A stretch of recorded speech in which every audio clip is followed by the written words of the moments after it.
Jersey has this really unique problem. If you go to San Francisco or you go to Boston and you tell your family on Thanksgiving, like, I quit my job, I'm doing a startup. They're like, that's great, good for you.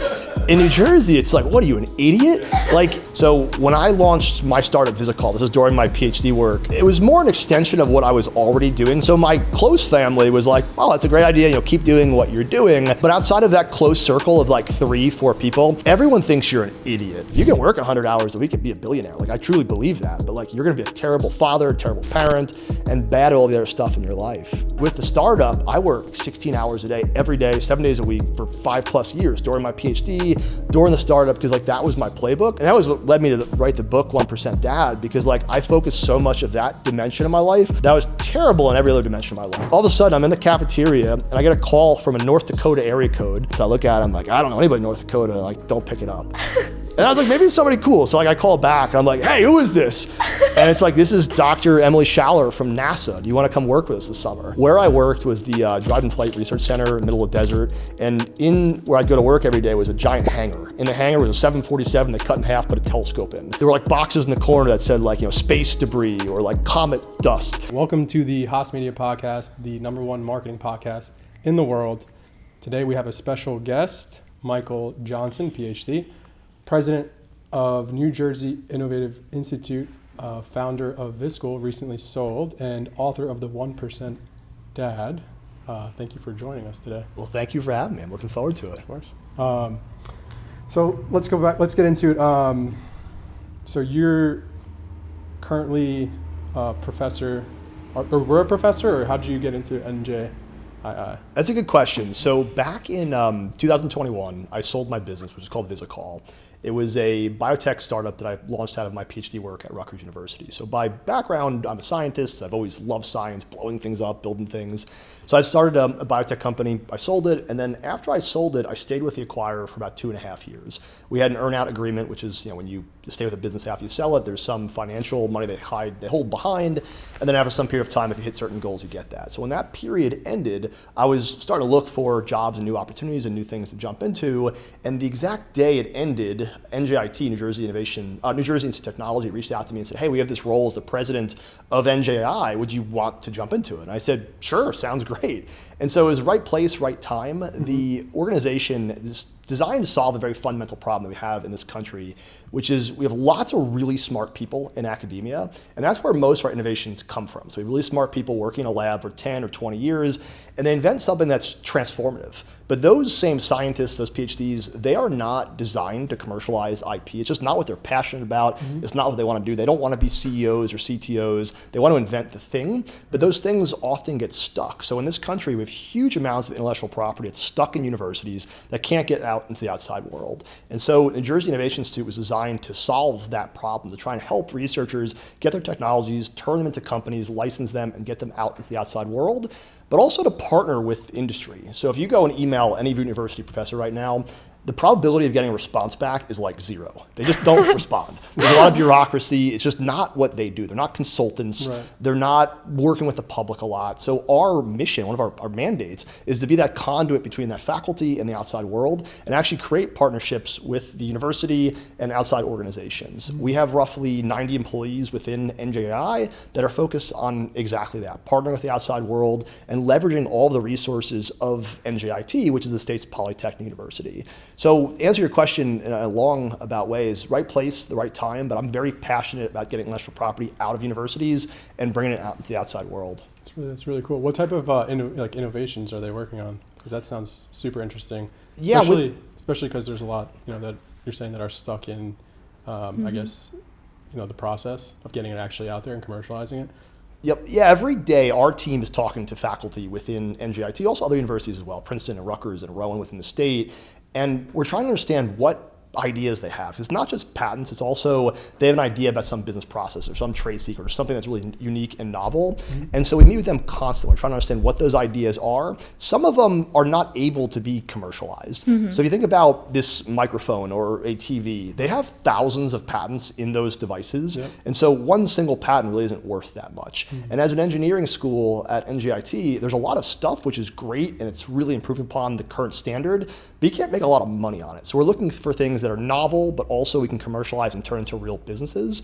And so we have a venture studio which invests into companies that we create through NJI. We created a PFAS testing business with technology from a faculty, Dr. Hao Chen at NJIT.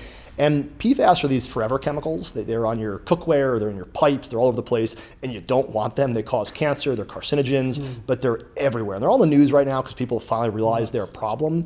And so this company is designed a testing methodology to detect those in water and cosmetics. People can send in samples to the company that we launched, they test them, they send back data, very inexpensive, very quick, and very high sensitivity. So that's one example, and that's a faculty who's extremely smart. Every day he's emailing us, I got a new patent, a new idea, but he does not have the desire, interest, or any bandwidth to go and actually start a company. So we're coming in with capital. We wrote $1 million check into that business to actually launch it and turn it into something where we could hire a CTO and a CEO into it and make it a real company. That's really cool. So you're essentially kind of bridging that gap to be able to, commercialize those advanced innovations. Exactly. And New Jersey has this really unique problem. If you go to San Francisco or you go to Boston and you tell your family on Thanksgiving, like, I quit my job, I'm doing a startup. They're like, that's great, good for you. In New Jersey, it's like, what are you, an idiot? Yeah. Like, in New Jersey, we want to get a 6-figure job at a Fortune 100 company and kind of move on to something else. We don't do startups in the state. It's not our culture. For whatever reason, it's just not who we are as New Jerseyans. And so for us as NJI and just in the state, we look at our state and say, we got lots of great corporations. We got plenty of money, plenty of rich, wealthy people, plenty of smart people in the state, but we don't have founders in garages who are launching companies to invest into. So what we said is, why don't we create a venture studio where we pull in intellectual property, we hire in founders, we hire a CEO into these companies, we put in money into it, we put it all together. So we're creating companies de novo versus investing in companies in garages, which frankly, there is just not a ton of in New Jersey. So you're from Jersey. Yes. And then what your family said when you want to do startup? Yeah, it's a good question. So my family and my wife has always been very supportive of me. So when I launched my startup, VisiCall, this was during my PhD work, it was more an extension of what I was already doing. So I was already very interested in this research project. I've been talking about it for like a year and a half. So my close family was like, oh, that's a great idea. Keep doing what you're doing. But outside of that close circle of like 3-4 people, everyone thinks you're an idiot, especially in New Jersey. They're like, what are you doing? Because at the time when I started VisiCall, I was doing my PhD full-time at Rutgers. I was working on this startup in the background. And I was also working full-time at Johnson & Johnson. So I had a good job at Johnson & Johnson that would have moved on to something else and continued to go that corporate trajectory.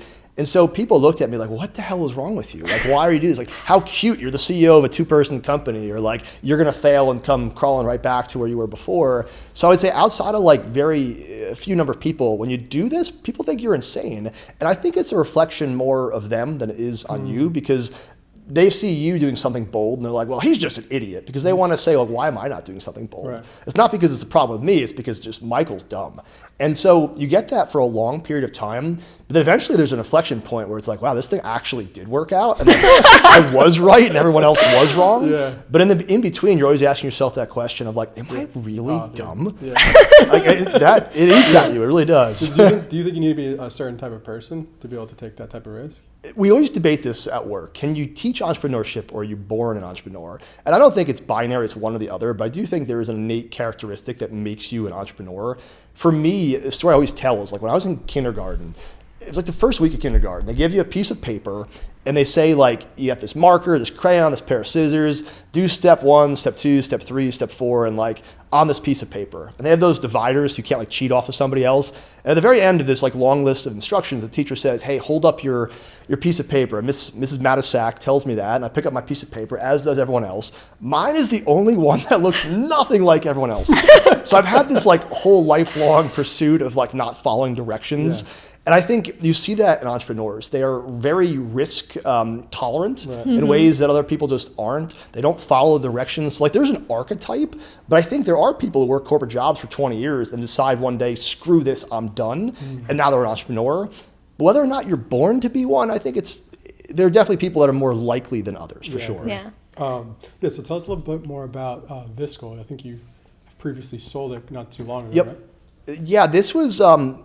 during my PhD work, I did a PhD at Rutgers that was focused in environmental sciences on biofuels. This is back when gas was $4 a gallon last time. So back in, God, was it 2012, 13 or so. And I got a NSF, National Science Foundation biofuels grant to fund my whole research project. Sick.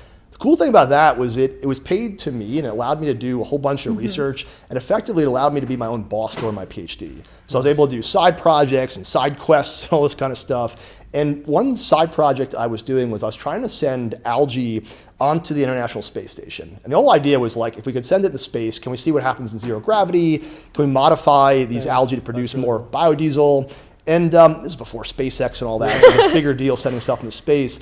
But I went to go talk to another PhD student who was also doing work on algae. He was a chemist, and I was a biologist. And so I meet with him, and I tell him about all this stuff I'm doing. And he's like, "Oh, that's dumb. Like, don't do that." And I was like, "All right, well, what are you doing?" He's like, "Well, I invented this chemical which makes tissues transparent." I was like, "All right, what the hell does that mean?" Yeah. So he shows me a little jar with a plant in it. And the plant leaf is totally clear, like you can read text through it. I was like, okay, that's cool, but like, what do you do with that? And he starts explaining how he's selling it out of his mom's basement. He's manufacturing like this super dangerous chemical in his basement and shipping online.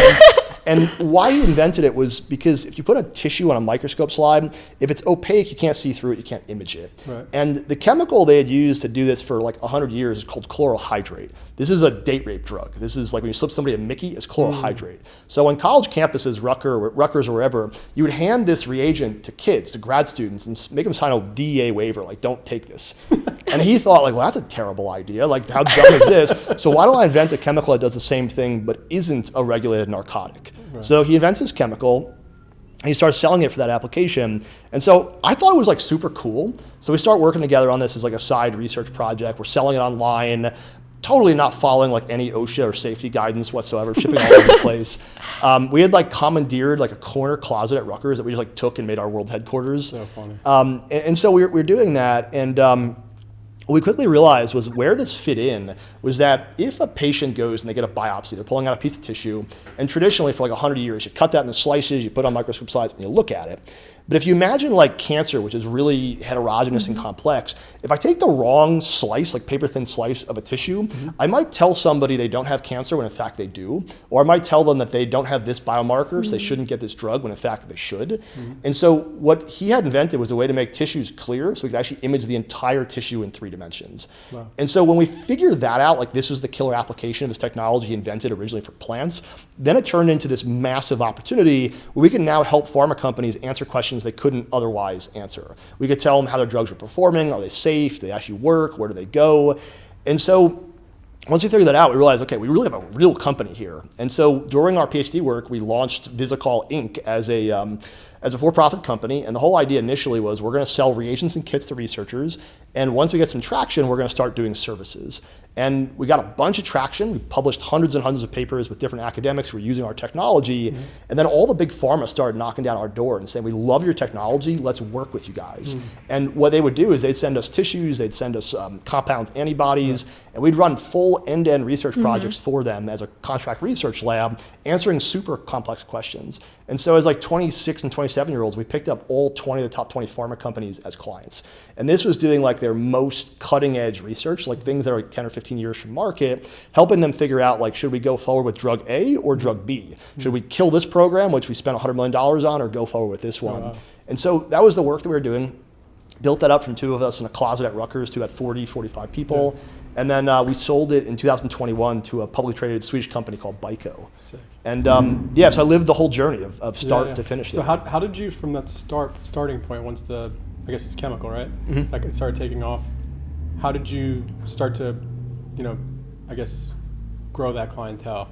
Like what was that process like? Yeah, this was, it was one of those questions where at the early days, you have no resources. We didn't have any money. We didn't have any, we didn't have any big partners behind us. So it's like, how do you grow when you have nothing? And that's like the prototypical startup question. We also realized early on it wasn't going to be a reagents company. So we built a ton of software on top of the reagents. We built a ton of services and assays. So the reagent was like a very small piece.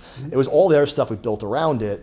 But what we started to do was we're like, okay, how do we growth hack here? So these reagents were super duper cheap to make. We charged a lot of money, but it was really inexpensive. So we just started polling, this is like pre-AI, we'd pull like lists of tens of thousands of researchers who were like highly publishing in this specific area of research, and we just send them samples. But we wouldn't even send the researcher samples, we send the grad student samples, because the grad student is like, wow, this is a cool tool that is unique, and now I can publish something that I couldn't otherwise publish, and now I can get done with my PhD faster. So we try to figure out like who we can incentivize to use the tech. And then all of a sudden, they started publishing. So UPenn, Harvard, MIT, naming our products, our reagents, using it. And then we could go to Pfizer and say like, hey, the biggest researcher in the world in tissue imaging just published this paper in the biggest journal in the world, one that I could never get into, work with us. And they're like, well, okay. So we were able to kind of like jet stream on someone else's credibility to get our own credibility. And that's when the pharma companies start seeing the publications and saying like, what's this VisiCall thing? Like, well, who are these guys? And that's where a lot of the inbound traffic came from. And then we owned SEO. So we would beat companies with 20,000 employees on SEO. So like content generation and hitting our keywords. And even today, like 5-6 years after we sold the company, we still beat these companies with like 60,000 people on the keywords they're trying to rank for. Wow, how'd you do that? Just incredibly intelligent design, because most big companies, they're still running like the 2010 to 2014 like marketing playbook where they view a website as like this static pamphlet. Exactly. And it's like, no, you need like 10 blog posts a week. Yeah. And It's like a living and breathing thing. And like we would mine Reddit. So we go into Reddit, like what are people searching for as questions? And you look in Reddit and you're like, okay, this is a question in our space that has 800,000 impressions or views on it. Like we should have a page on that thing. And like no one else did. Yeah. So it was like, and then all of a sudden that thing would shoot up and we would shoot up for traffic. But people don't do that. And I think the big brands never touch that stuff. I mean, it seems like you guys had some sort of marketing knowledge before this launch, or you just none. No.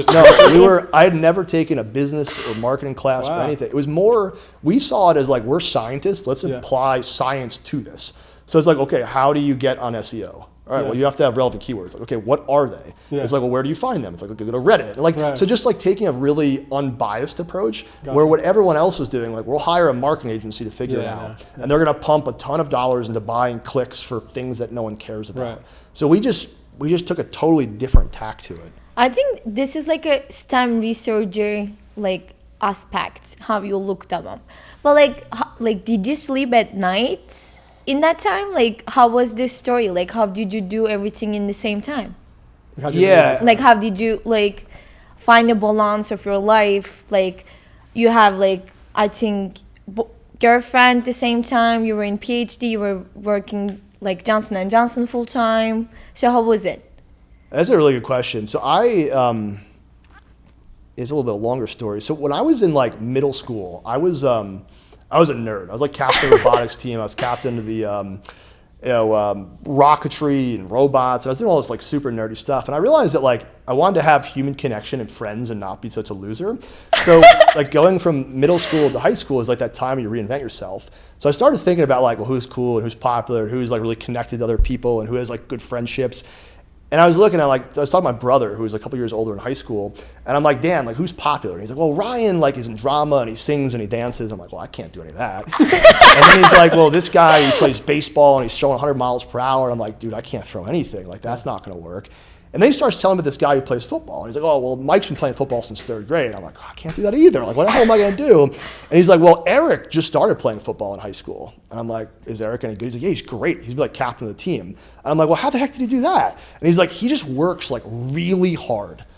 And that was like the light bulb moment for me in my life where it was like, wait, all you have to do is just work really hard and you can get like awesome things.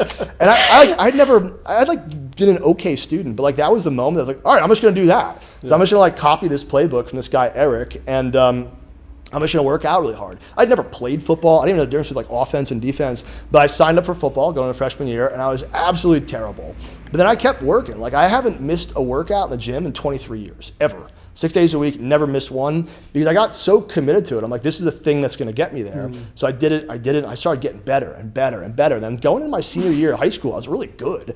And my coach, my head coach, Coach Cardi, he's like, hey, do you wanna be a captain of the team this year? I was like, hell yeah, this is awesome. And that for me was like, okay, you can, if you work really hard for a really long period of time, you can achieve awesome things. And so for me, that was like always the playbook.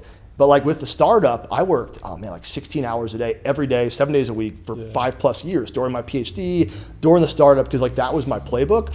And that was what led me to write the book 1% Dad, because like I focused so much of that dimension of my life that I was terrible in every other dimension of my life. I was still working out, but outside of that and like my relationship with my spouse, like every other part of my life was not good. And I think you see that in a lot of entrepreneurs. You can't be good at everything. You can excel in maybe like 1 or 2 dimensions of your life. But if you really want to excel, you're going to be just terrible in the other ones. So that's like a journey I've been, I think, ever since I sold my company, is like, how do you excel or try to excel in all the dimensions, not just one? You can work 100 hours a week and be a billionaire. Like I truly believe that. But like you're going to be a terrible father, a terrible parent, and bad at all the other stuff in your life. So how did you decide to write your book, 1% Dad?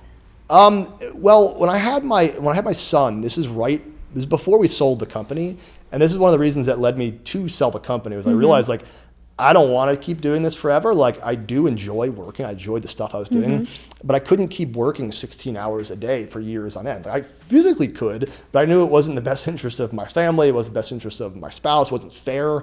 And so I started really thinking about like, how do people excel in all these different dimensions? Like what are growth hacks? What are life hacks for working out? Like at the time I was spending like hour and a half, 2 hours in the gym, which is great, but like don't have time for it. So how do you get the same output in less time? How do you do better at work in less time? And that was what led me to write the book. Is like I've been thinking about that for like 6 years, and the book is a manifestation of all of like those thoughts and hacks and growth tricks. The way I think about like drinking at work dinners and all these like little things that go a long way in making you more efficient and productive. And I don't think you ever achieve the ability to be a 1% dad. So the whole book is about how do you constantly pursue that as a goal. So how do you feel when you sell your own company? Because it's kind of like it's your company, you build from ground. Like how was that feel? It's not as cool as you think, because it's such an arduous process to sell or buy a company. It's not as if someone like is like, hey, we're gonna buy your company, here's a check. You're like, wow, this is awesome. It's like, by the time you get to the end, you're like, oh my God, when will this be over? Because you're just fighting for like months. So you sign your letter of intent, you go into your asset purchase agreement or share purchase agreement, and it's like a 4-month ordeal to sell your company. And by the very end, like you're so beat up with it that you're just like, well, when will this process be over?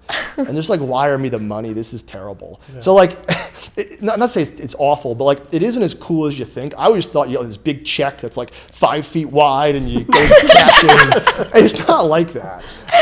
So the little anticlimactic to be sure, but it does just feel good, because for so long, like I was saying before, people think you're dumb. They think it's a terrible idea. But when you can say like, no, we delivered significant ROI to all of our investors, the thing was successful, and we had this huge impact in the scientific literature, well, you won. And like, it feels good to win. And I think that's the day you can say that, because before you sell your company, the thing can always still fail. And you can always be a failure until you exit, which is scary. Like it's always in the back of your mind. But you exit very well. Yes, we did. Yeah. We did. So what is next? Like you want to still like work as a president all the time, like, or like what do you want to do after right now? That's a great question. You're always asking yourself that question, like what do you want to do when you grow up? I really do like the work I do at NJI right now. We're in a position that we can actually foster innovation. We can help a lot of researchers. We have a good team. We have great people working on some really cool cutting edge projects.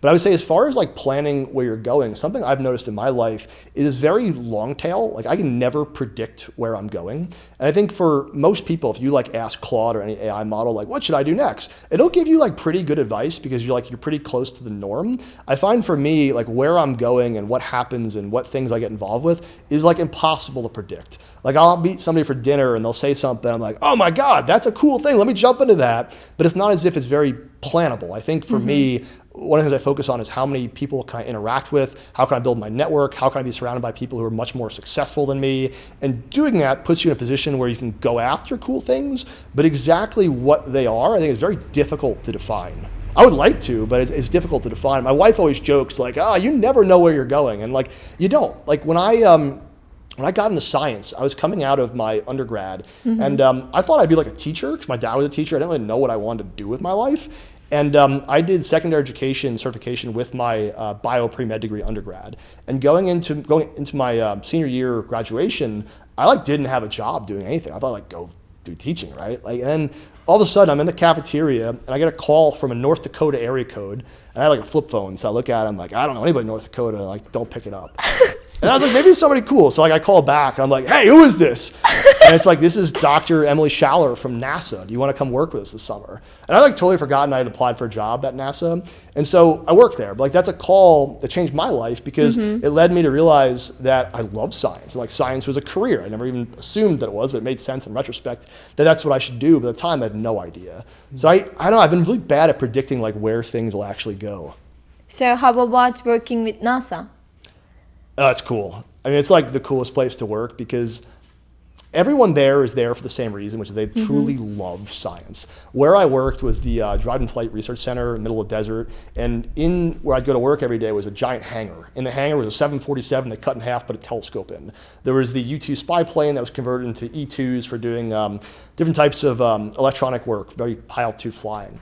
There were like boxes in the corner that said like, space debris or like comet dust. I mean, just like everything about it scientifically is so cool and everyone is so smart. Like people have multiple PhDs who work there.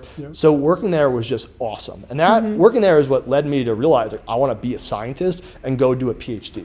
Before that experience, I had never even met a PhD. So like, I didn't even know science was a career or like you had to do a PhD to be a scientist. So that, it changed my life. And just like getting that phone call changed the whole course of where I was going. That's great. So like when you go back like 10 years ago, when do you want to do your PhD again? Or like what any regrets? Or like how are you thinking about the students right now who is doing their PhD with AI? You got a bunch of different questions. Yeah, I have a lot of questions to you. Do I regret it? No. For me, when I approached my PhD, I'd gotten some good advice on it, which is when most people do their PhD, they work for a principal investigator who tells them what to do. They never leave the lab. They only have their lab experience, interact with like their 2 lab mates for 5 years. They're isolated, they're weird, they do research that no one else cares about, and then they graduate and there's not really great job prospects. That's like 95% of PhD journeys. And for me, going to my PhD, I was like, I'm gonna interview PIs and see who will let me have a diverse experience. I wanna go work at Johnson & Johnson, which I did. I want to do research and try and get my own funding, which I did. And so I kind of shopped around for PIs and I found a great PI who was very supportive that let me do that. For most people, they don't know that and they get set up for failure. They spend a lot of time in the lab. They're never able to build their repertoire, their experiences. I didn't have that experience. I would say if I had a typical PhD experience, I would have hated it, but I really tailored it for what I was trying to get out of it. And I got everything I wanted to get out of my PhD experience.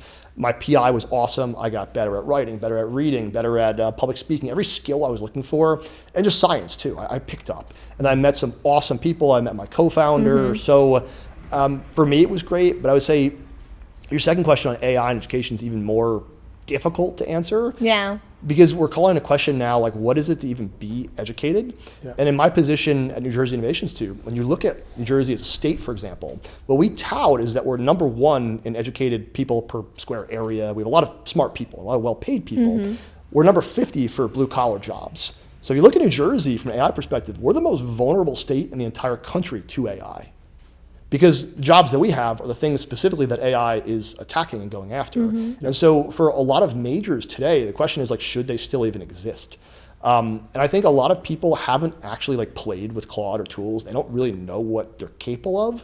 And within companies we've seen, because we have an AI division, the adoption has been really slow because people think companies, they don't even know their own processes. So for them to say like, I'm gonna cut this group, combine this, get rid of this software, take it over here, like they don't know how anything works. They can't do that. Right. And then the young people who like know how AI works, they don't actually know the problems that it can address. So that you have like this quagmire, but the reality is AI gets rid of most of the workforce that we have currently in the country that's white collar. At least that's my belief. Will that happen tomorrow? No. Will it happen in 5 years? I don't think so. I think the bureaucracy and slowness of it will take longer and the inertia, but like it is possible and that's like a huge risk.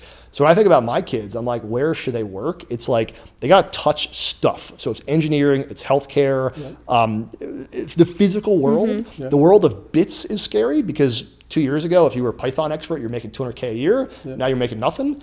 And then like the social sciences, if you don't have a very distinct skill set, like they're out the window too. Like knowing about marketing, not helpful at all. Right. Having a YouTube channel on Pokemon, really helpful. Exactly. Where like a couple of years ago, someone laughed you out of the room. It's like now when I look at a resume and someone's like, I have 30,000 subs in my own channel. I'm like, yo, you're getting hired because you have an actual skill. That's actually one of our like core beliefs, because we build a lot of personal brands. Right. And we believe that like what, people really interact, it's through obviously these type of connections, right? So building that personal brand becomes super powerful because that's how the connections are made. People want to do business with people because they like that person, right? Right. So growing that and constantly getting that content out there, like it just opens up so many more opportunities for especially, entrepreneurs, founders, operators. Right. Whereas, especially with AI coming, it's like right now it feels like I literally could probably do anything on the computer now. It's just a time thing. Right. It's like, okay, how long will this take me? I could figure this out. I know I can figure this out. Maybe before, I didn't have all the tools necessary to, figure that out. But now it's, with one prompt, with one deep search, you get the answer like that, and then, get from point A to point Z. So how are you using AI right now to sort of, progress with your work? Well, I'll touch on one thing you mentioned first, the personal branding thing. I couldn't agree more. People have not come around to that. So people have been in the workforce like 30, 40, they don't get that. Yeah. So you talk to most CEOs, like they don't understand that we do not interact with brands anymore. I couldn't care less about Procter & Gamble or whatever. I want to know this basketball player, this hockey player, whomever, Absolutely. What are they using? And that's something that has like fundamentally shifted. So you get a lot of pushback on that where people will say like, no, that's too personal. And like you're talking about your family life. This is business. It's like nobody wants a corporate communication 100%. That was approved by 12 lawyers anymore. They want to hear the CEO talking on his way to his Uber about how he screwed something up. Exactly. That's what they want. And I think very few people have come around to that yet. Again, I couldn't agree more. As far a good example would be like Kevin O'Leary. Like he's everywhere. And then like to support his mandates, like he's got, social media going out like crazy, and he's always talking about his double watches, right? But I mean, that goes to show you that, people connect with the person before they connect with the brand. And I have no idea what any of his companies are, but I like him. I have no clue what they are. Exactly. And he doesn't want you to have a clue. He just knows, like, if he shows you an ad, it's like, I like that guy. Okay, I'll buy this, like, watch. Exactly. So, but that's shifted. And that's been, like, a fundamental shift I think few people have come around to. Because you see it even on, like, LinkedIn, where, like, Microsoft owns LinkedIn. If they post something, they get less impressions than I do. And that wasn't the case like 4 or 5 years ago. And so now like the personal brands have far outranked any of the company brands, but the companies still love posting stuff anyway. But the AI thing, I was an early adopter on all of it because we had, at Visical, we used AI very early, 10, 15 years ago. We had one of the first patents on AI for digital pathology. So we've been there. And a lot of the tools, a lot of the computational tools weren't there. So you couldn't do the things you can do now. And so when the models first started coming out, Tom, my co-founder, just kept passing me stuff. I'm like, this is awesome, but it still kind of stinks. This is awesome. And then all of a sudden it was like, wow, this is really useful. So at some point, maybe 2.5 years ago, it got to like, wow, this can change how everything works. And I think in the last 6 to 12 months with automation and agents, like it is dramatically improved to the point where like one person can actually do the work of 25, but it's like, which one person? Because not everyone's playing with it. Not everyone's spending hours a week figuring out what tools. They're not playing with Descript for video editing. They're not playing with Overlord for making, like they're not doing that. So like, it depends on the person. But for me, I have everything I do is with AI. Whether it's email writing, whether my wife last night, she got blood work back, wanted to analyze, I made a report for that. On the drive over here, I was curious if traffic is actually going through the Strait of Hormuz. So I built a React app to give me all the data for the last like 2 months. So like, I'm just constantly building stuff for different things. And like before, like let me go on the news and see what's going on with the Strait. Like, no one uses that anymore. Like, why would I ever bother looking at the news again?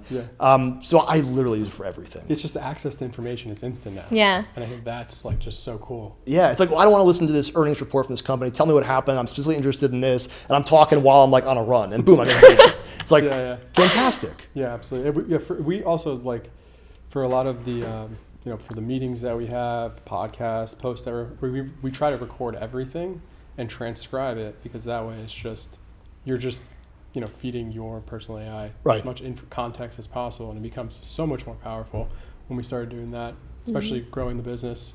Because you miss a lot of things too, Like a lot of things that you want to check off the list, so much Right. is going on. You're moving so fast. You're wearing so many different hats, especially as a business owner. Right. So I think it just helps so much with that as well. How do you think that? Where do you think that AI will be going in the future? I know you had a post about that. I thought I wanted to touch up on. You mean like long term, or what do you? I would say let's say Let's say like 1 year, 3 year, 5 year. Okay. Yeah. I mean, like 1 year, I don't think things would change that much. You have a couple big things going on. So one thing in the background is like the AI bubble financially is going to pop. And it could be apocalyptic. Like you could see like NASDAQ going down 90%. Like that's possible. And I think very few people have wrapped their heads around that. But now you have so much asset concentration in older generations that the second their portfolio is down a little bit, they're going to sell, and they hold 52% of value in boomers. So that's going to like crash asset prices like we've never seen before. So that's scary. That doesn't mean that like the tools aren't useful. They're definitely useful, but they're not worth what people think they're worth. Right. SpaceX isn't worth 100 times sales, right? These things are crazy. Like we've never seen these like in the last 150 years. Maybe like the 1870s, the last time you saw a bubble like this, and that one popped spectacularly. So like you have that going on. Then you have like the workforce crisis, where a lot of what we've told people for like decades of like go to college, don't worry about what you're doing there, just like get a college degree. That's not true anymore. Like you have to get a very specific college degree, a very specific skill set. And I think you're going to see a lot of colleges having major financial struggles that aren't in STEM over the next 5 years. And then over the next 10 years, you're going to see a huge consolidation of universities because just a lot of majors don't make any financial sense. And like, why am I going to send my kid to college for a degree that provides no value? We did that 5 or 10 years ago, I think, because like it was culturally acceptable to like give your kid a useless degree so long as you have the money. But eventually banks, I think, are going to step in too and say, look, we're not going to underwrite a degree in liberal arts or like this specific field because we know you're going to default. Yeah. And if your parents don't have the money, we're not going to underwrite it. So I think you see that changing. Right now, about 60% of our labor in the US is white collar labor. Do we support that anymore? I don't know. Is it 20% in 20 years or is it still 60? I would say it's going to go down. Then it's like, what happens to the rest of those people? Do we now have more manufacturing, more robotics? Do we hope we have less people? There's a lot of really difficult questions about demographics and jobs that I don't think anyone has a good answer to, nor do I think we're planning for any of those things. So like, if I had to bake all that together, I'd say like disruption. Like you gotta learn AI and you gotta dig into it and you gotta spend hours a week playing with it or you're gonna be left behind. Yeah, I completely agree with that. Do you think, I saw a post from Elon, he said his prediction is within the next 10 years, working is gonna be a hobby. What do you think about that? So there's this belief, and this is led by like all these AI luminaries, that like the world is going to be in a great place because of AI. But if you look at human history, and they say it's going to be a world of abundance. Right now, we have abundance. 5 years ago, we had abundance. The problem was never really abundance in the modern era since like maybe the 1950s. It was distribution of that. So he talked about like equitable distribution, and that's super political. But like, if we have 5 times more stuff than we have now, why do we assume we're just going to give it out more evenly? Why do we assume that we're not going to follow the trend of the last 10,000 years where it concentrates with a small number of people? So I think his belief that like we're just going to get so much great stuff going and no one's going to work anymore, that's seductive. And I really think that's a PR firm that's feeding Elon now. He probably has 800 people working in PR. They say this is going to be tolerated by people the best. They're going to support data centers. Let's go after this tact. And people are like, oh, that sounds great. I love AI. I love data centers. And it's like, no, the opposite is going to happen. It's going to get much worse for you, but I think it's a barbell effect. So the people at the bottom, things are going to get much better for because systems get more efficient. In the middle, where you have like your middle white collar workers making 6 figures, they're going to get crushed because those jobs are going to get automated away. The people at top who hold capital are going to do better, but the middle is going to get absolutely squeezed. So I think that's where it's going. I think what Elon's talking about, it sounds great. It's a PR firm that's putting it there, but that's not what's going to happen. Yeah, that's pretty interesting. Yeah. That's great. So, Go ahead. Go ahead first. are you good? So I was going to ask like, what is your top 3 AI platform you use? That's a good question. Claude is my go-to for just about everything. For video, I've played with like every platform. Definitely Descript is one I like the best. I think Overlord, like their AI tool, they've done a lot of updates to where like works pretty damn well, where you can make like a 2-minute video, maybe like in 3 or 4 shots, and it's like as good as something that would take me hours and hours a little while ago. But into Claude, I usually build everything through Claude. So I'm building most of the platforms that I'm working with through there. I'm building a whole bunch of tools through there. Those are really my main ones because you don't have too many systems and processes you're working with. Those are probably the key ones I'm working through. So how many apps you build for using AI code? Hundreds. I mean, Hundreds? Hundreds. I mean, I'll give you a good example. This one, don't tell LinkedIn. I mean, maybe they'll watch this. But like, one of the things that you try and get now is like enriched data. And like, where do you get that? One of the best places is into LinkedIn. Their terms of service block you from basically taking anything out of LinkedIn. But one of the tools I built was a way to just scrape, and like how it scrapes, I won't say because it violates the terms of service, but how to scrape data from LinkedIn. So you imagine you go on LinkedIn, and like any tool you pay for now gives you like number of engagements for posts or whatever. So I built a tool in Claude, I'm just throwing one out there, where it will pull all the posts that you have or your competitors have, which is more important. And then you can define like my ideal customer profile is this. It'll pull all the people who actually engage with that post, and then it'll say of these 8 competitors that you have, of these 40,000 interactions, here's 6,000 ideal customers that interacted with this specific piece of content from your peers. Here's a copy that you could send to them in an email or LinkedIn message or what have you. Yeah. I was just building that for fun because it was like a problem that I had at VisiCall, and so like that's an example of a piece of software that like you can't really sell because it violates terms of service, but like that's incredibly powerful. That would have cost me like $600,000 to build like 2 years ago. Yeah, 100%. And now you can just do it from like screen recordings and data. It's super easy. Wow. Also, I have like one more question about AI too. So what like the question is like you saw AI was starting in the beginning, and then you saw AI right now. Like what was the like one thing you were like really surprised? Oh, like AI can able to do that. Surprised. Like you were like, oh, like AI. For example, for me right now, Claude can connect it to my screen and see everything what I am doing through the MCP. Yeah, which is crazy. I was really surprised AI can able to do that, control my own computer. That was really surprising me. Like, what was that point for you using AI? Yeah, just be careful of that because you do the wrong thing, they will block you. Yeah, that's why I was like. It was once I realized the computational power behind it. I don't think there's much it can't do that a human can do in a computer, especially tasks that you can quantify the output from. So why it's so good at coding is because I can define what good code looks like. So I generate code, it's bad, reiterate, generate code, and it's constantly getting better. Better. And so you actually run this risk, and it's like the AI ethics folks talk about, where like recursive improvement, where it can just get so good, it just does everything better. And then like you run into the whole like, Skynet problem in Terminator, right? Like it's really bad. So like, I think that genie is out of the box. Like it's just going to constantly keep getting better. And like the worse it is how it is right now. It's just getting better. What I've been more surprised about is how it's getting adopted and how slowly it's getting adopted. So we have an AI division in NJAI where we go into small and mid-sized businesses. We talk about AI. We try and actually build AI tools. We try and update systems. And it's hitting a brick wall. And I think the return on investment for companies for AI has been horrible, and it's going to continue to be horrible for a long, long period of time. Despite the tools being able to cut costs tremendously, you see these layoffs happening. They have nothing to do with AI. It's just AI whitewashing. I would say almost no companies have done anything beneficial with AI. Not because you can't, because they don't know how to, and they don't have the right people, the right incentives in place to actually make it happen, which is fascinating. Where you see it being adopted and having huge value are companies with like 100 people where the CEO founded the company and knows every system and process and can just cut people, change things, move around. Those companies are killing their competitors.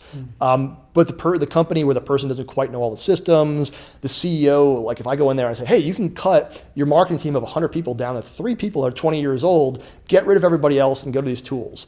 They'll look at you like a crazy person. And even if it's true, which it is in that case, they won't do it because that CEO doesn't want to look bad. They don't want to have some bad outcome because of that. They'd rather just keep the status quo than do something crazy. So they'll build like a one-off app that's like a Band-Aid or adds like a little bit of value, but isn't that helpful. And that's what you see with AI, which is, I just find fascinating, which is why, going back to the bubble, I don't think the revenue of these companies is going to grow the way they think it is because that traction just isn't happening. So do you trust AI? Depends what you mean by trust. I trust AI like I would trust a person. Oh. Like they're not, like they're going to lie to you. They're going to tell you things you don't want to hear. When they give you a piece of information, you got to be really careful about why and the context. Because if you leave out one word, like an or an and, the feedback is different. The second feedback is different. And the feedback you're getting is iterations on all the prior feedback. So very quickly you can get something that actually doesn't answer your original question at all because it's based on a false premise. So I think it's just like talking to a person. I feel like it's talking to an intern because the intern doesn't really have context or background. They're green. and they're really skilled and really smart, but if they don't have the right context, they're going to be terrible answers. So that's the way I view it. I don't trust it, just like I wouldn't trust an intern, 100%. right? Yeah, I try to give it as much context as possible. Like I got a book scanner too. I scan like all books like that you can't find online that really help my whatever it is I'm trying to build. And I find that does like super good. The Claude will really like understand what it is that I'm trying to do. It's also, you have to realize some things are programmatically defined in it, where like there are certain questions it will not answer. Yeah. And there's certain things it will not go into because it's controversial. Yeah. Especially in like the medical field, you see that a lot. So you just have to be careful because you don't know what those things are. You don't know what the bias is. Yeah. And you also think about, it's trained on all the data of the internet. The data of the internet has biases. It's incorrect. It's wrong. What if tomorrow we realize that what causes Alzheimer's isn't what's actually in the scientific literature that's from every professor, from every big university, everywhere in the world? Is Claude going to say everything is wrong, delete all that data, and now like take the new data? So like, if you think about like this record, and like this gets into like blockchain and how you store data, but who is the arbiter of truth? Is it just like this big corpus of data?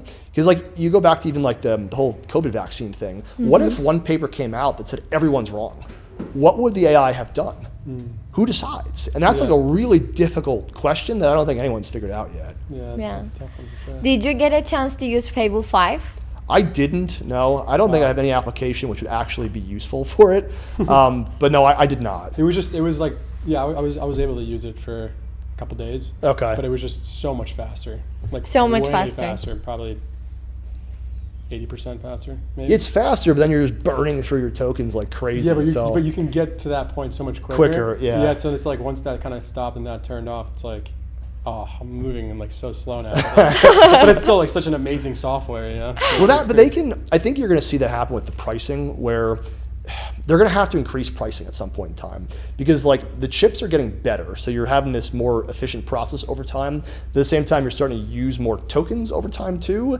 And then like right now, all the companies are dramatically subsidizing the use. And I always say to people, like back in the 90s, if you gave everyone in the US a free computer for $1,000, and then those people turned around and bought like a $30, Roller Coaster Tycoon video game, you wouldn't say that those companies were successful. You would say like they subsidized that and they wouldn't have bought the software. And that's kind of what we're doing with AI, is like most of the use of AI is dramatically subsidized, where if you had to pay 100 times what you're paying now to use the model, you wouldn't use it. And so like at what point do we have to start dialing these things back, jacking the costs up, and then people stop actually using them? Yeah, absolutely. Yeah, I mean, unless you can kind of correlate it to, that what it is like that you're actually producing at the end of the project, right? If you can kind of figure that out, then I would charge if I'm making $100,000 an hour, using AI, but it's cost me $50,000 an hour, I would pay whatever for it. So I feel like if you can kind of figure that out with it too, it becomes super valuable. If you can quantify, but like in a big business, it's so obfuscated from like the value that like it's tough to make that judgment call. And you saw like recently, companies burning through like $1 billion of tokens. Just go right out of business. I also have questions too. So you told you are working out 6 times a week. So how did you do that? Like everyone is talking about they don't have time for working out. Like how its effect to you? Yeah, I decided just early on that like no matter what was going to happen, I was just going to do it. And I think with working out, the biggest question you have to ask somebody is not like the program, the diet, or any of that. It's just how many days a week can you work out for the next 20 years? And just committing to it, because that's the hardest part. And people get sick or they go on vacation and they get off, and before you know it, like 3 months behind. And working out is cumulative, but it's cumulative in a way where when you don't do it, it starts to degrade really quickly. So if you work out for 2 months, take a month off, you're back to where you started. You do it again, you're back to where you started. And that's what most people do. So you have to commit to a number of days a week. Is it 2, is it 3, is it 4? And I'm gonna do that no matter what happens for the next 20 or 30 or 40 years. Like unless you say that to yourself, it's never gonna work. People like yo-yo from diet to diet. So I said that years ago, I'm gonna work out 6 days a week no matter what happens. So if I'm on like a 6 a.m. flight and I can't work out on travel, I'm working out at 2 o'clock in the morning. If I'm out all day, I'm working out at 11 o'clock at night and find a gym that's still open. I have a gym in my basement. Like I don't have an excuse to not do it. And when people say they don't have time, it's like, well, sleep less, eat quicker, drive less. Like there's always something you can do to try and squeeze out a couple more minutes of your day. But to say like, I don't have 4 hours a week, like the average person scrolls their phone like 6 hours a day. So like everyone has the time. So what is your like typical day like start? typical day, I always set the alarm for like 4:45. So I'm getting up early. Depends on the kids. So I have 3 kids, so balancing that is difficult. I prefer to not work out in the morning, but most of the time I find myself working out like 5:15 in the morning, eating breakfast quickly, working out, showering, hanging out with the kids for a little bit, running to work, working from home. Usually I have a ton of meetings in my current job, so I'm having like 10, 11 meetings a day and just kind of run all over the place doing that. There's some prep time, some planning time in there. Coming home, I try and eat dinner with the kids every single night, my wife, and then once we hang out with the kids, put them down at like 8 or so, then I'm usually working until like 10 or 11 o'clock at night, then doing it all over again. So like an average day, it's 12 hours of work every day. Compared to a startup grind, it's nothing. But that's typically what I'm doing. And like there's travel interspersed in there, but like the workout I plan ahead of time. So like for every week, I know exactly where I'm going to be, when I'm going to work out. I'm like, okay, Tuesday I'm working out at 4 o'clock in the morning, working out at 11 o'clock at night in this gym on Thursday. I get it done no matter what happens. But I do plan my days around that. Well, that's great. That's awesome. So, I guess we'll go into like the last question. So usually how we end this is if you had only one message to kind of just tell everyone, what would that be? It's probably the Alex Hormozi message, which is like work so, put in so much effort that it'd be unreasonable not to be successful. I think that's like the most powerful message to tell folks, because now there's this like, as the young kids would say, like cope, where it's like, what work-life balance? Like, no, like early in your 20s in your career, early in your life, that's when you get ahead. And back in the 90s, like being average, being Homer Simpson was like fine. Yeah. You worked a blue collar job, you had a 4-bedroom house, you had 3 kids, you had a spouse who didn't have to work. Now average is terrible. Like quality of life in the US has declined precipitously, where like both spouses need to work. You can barely still afford a house. You can barely have kids. You're never gonna see your kids, they're in daycare all day. Like it's much harder than it was, and that's not average. So like Homer Simpson today is actually like a 1% income. Like to afford a house in New Jersey in that age bracket, the median house, you have to have a 1% income. So like that lifestyle isn't there anymore. So I say to people, like, you can't be average anymore. You have to put in that effort. And if you don't, like, you're not gonna be happy with the results. So I think that Hormozi quote is just totally spot on with that. Love that, man. Yeah, I know that quote. I live by that as well. So. Awesome. Well, thank you, Michael. Thank you for coming on. Thank you for having me out here. thank you. Appreciate Really, it, guys. really good.